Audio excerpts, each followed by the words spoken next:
दोस्तों, भारत के बारे में कहते हैं मेरे देश की धरती उगले हीरे मोती, क्योंकि एक समय ऐसा था जब सारी दुनिया में सबसे ज्यादा धरोहर अपने भारत के पास ही था।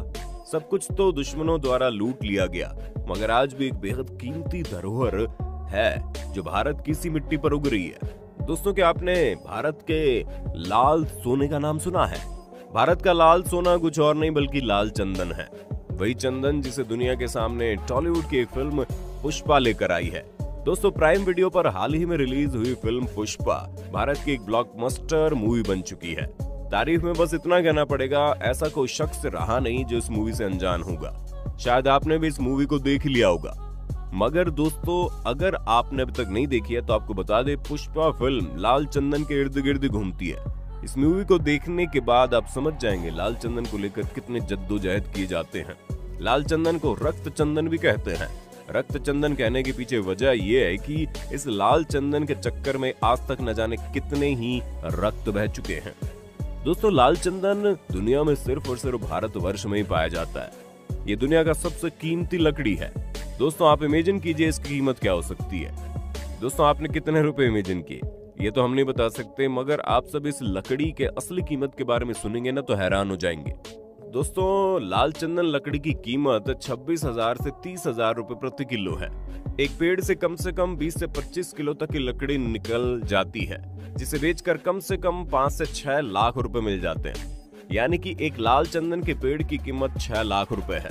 और दोस्तों, 1 टन लाल चंदन की कीमत 2 करोड़ रुपए हो जाती है। अब हैरान होना तो लाजमी है। दोस्तों, जो चीज जितनी कम होती है उसकी कीमत उतनी ज्यादा होती है। इसका इतनी कीमत होने की पीछे की वजह सिर्फ यही है कि बहुत ही कम मात्रा में पाई जाती है।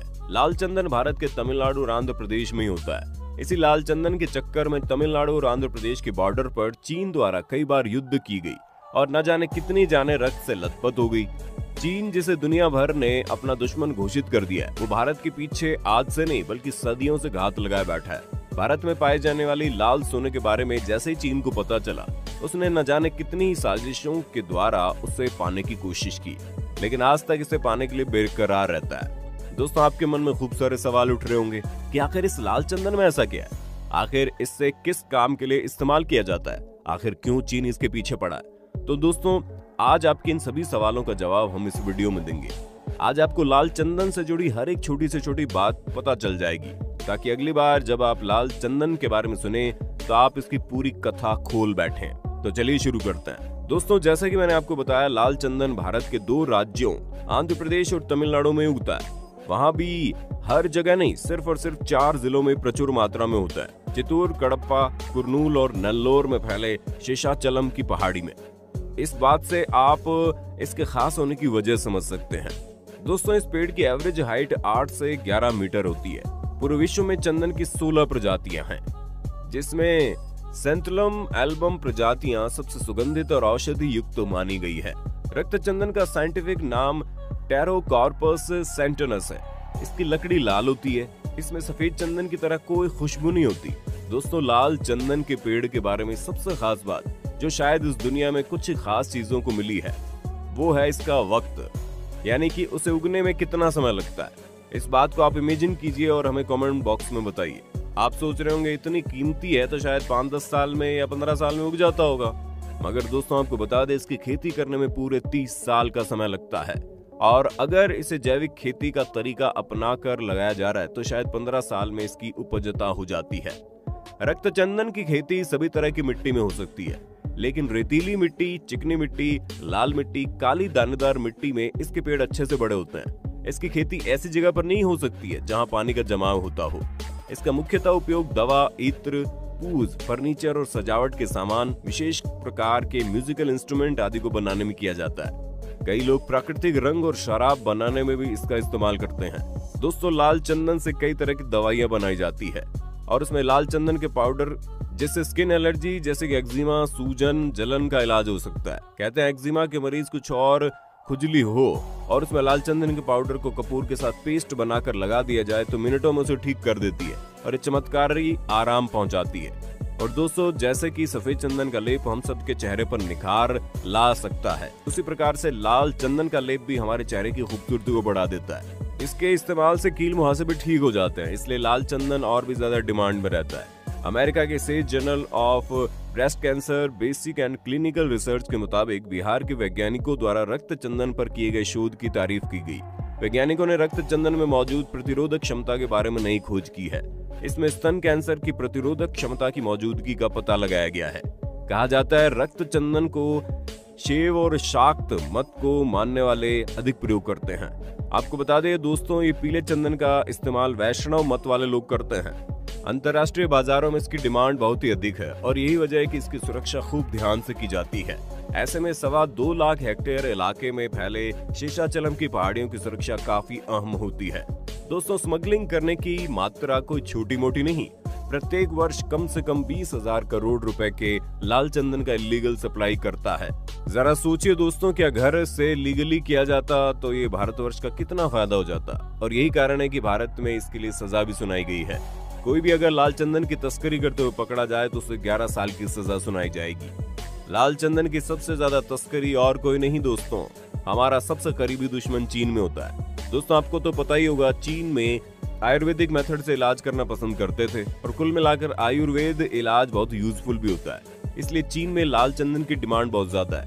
सिर्फ चीन ही नहीं, जापान, मंगोलिया में भी लोग लाल चंदन से कई तरह की दवाइयां बनाते हैं, जिससे कई तरह की बीमारियों के इलाज होते हैं। इन दवाइयों की रेसिपी को तो कोई नहीं जानता, मगर चीन और जापान में लोग इसका इस्तेमाल करना बखूबी जानते हैं। लाल चंदन के पीछे चीजें हाथ होकर बात 700 साल पहले की है, जब चीन में मिंग राजवंश का काल था। सन 1400 से लेकर 17 सेंचुरी तक चीन में मिंग राजवंश रहा, जिसमें लाल चंदन की खूब महत्वता रही। राज में लाल चंदन से तरह तरह का फर्नीचर तैयार किया जाता है। इनको लाल चंदन से बनाई गई सामान का शौक था, इसलिए मिंग वंश के राज में चाइना में लाल चंदन का खूब सप्लाई होता था। दुनिया भर से लाल चंदन मंगवाई जाती थी और उससे नक्काशी करके चीजें बनाई जाती थी और उन्हीं चीजों को संग्रह करके एक म्यूजियम भी तैयार किया गया है जो चाइना में मौजूद है और उसका नाम है रेड सैंडलवुड म्यूजियम। यही वजह है कि चीन में आज तक लाल चंदन से बनी चीजों को इज्जत दी जाती है और लाल चंदन से बनी फर्नीचर और सजावट के सामान को अपने घर में रखना एक सम्मान की बात मानी जाती है। इसलिए चीन में रईसों के घर में आपको लाल चंदन से बनी चीजें देखने को मिल जाती हैं। जापान में भी एक समय में लाल चंदन की खूब महत्वता थी, मगर धीरे धीरे जैसे कि सभी लोग पुरानी परंपराओं को भूलते जा रहे हैं, वैसे जापान में एक पुरानी परंपरा है जिसमें वहां की पारंपरिक शादियों में बजाए जाने वाली एक म्यूजिकल इंस्ट्रूमेंट शामीशेन को लाल चंदन से ही बनाया जाता है। मगर वक्त के साथ साथ परंपरा भी खत्म हो गई और लाल चंदन की डिमांड भी। मगर चाइना में लाल चंदन आज भी डिमांड में है। इसके लिए स्मगलर्स को अच्छी खासी रकम दी जाती है। यही वजह है कि आज कोई भी अपनी जान की जोखिम में लेकर लाल चंदन की तस्करी के लिए तैयार हो जाता है। कुछ तस्कर पकड़े जाने के डर से कई बार पाउडर के रूप में भी तस्करी करते हैं। दोस्तों, भारी मात्रा में तस्करी होने के कारण 2.25 लाख हेक्टेयर में फैली शेषाचलम की पहाड़ियों के कई हिस्सों में पाई जाने वाली इन खास लकड़ियों की तादाद 50% तक कम हो गई है। 5 साल पहले 2015 में एनकाउंटर में 20 तस्करों की मौत भी हो गई थी। इसके साथ बड़ी संख्या में गिरफ्तारियां भी हुई। लीगली देखा जाए तो आंध्र प्रदेश के वन विभाग की वेबसाइट के मुताबिक चीन, जापान, सिंगापुर, ऑस्ट्रेलिया, संयुक्त अरब अमीरात और पश्चिमी देशों के करीब 400 व्यापारी बोली लगाते हैं। इसमें लगभग 150 चीनी कारोबारी होते हैं। और दोस्तों, बाकी की चीजें आपको पुष्पा मूवी देखकर समझ में आ जाएंगी। इसके बारे में कुछ भी बताकर हम आपको स्पॉइलर देना नहीं चाहते। उम्मीद करते हैं दोस्तों आपके मन में लाल चंदन को लेकर जितने भी सवाल थे सब क्लियर हो गए। अगर आपके मन में कुछ सवाल रह गए हो तो कमेंट सेक्शन में बताना ताकि हम उनका जवाब ला पाएं। इस वीडियो को लाइक जरूर करना दोस्तों, इसे शेयर करने वाले अपने दोस्तों में भारत के लाल सोने के बारे में जरूर बता देना। फिर मिलेंगे नई वीडियो में, तब तक के लिए अलविदा।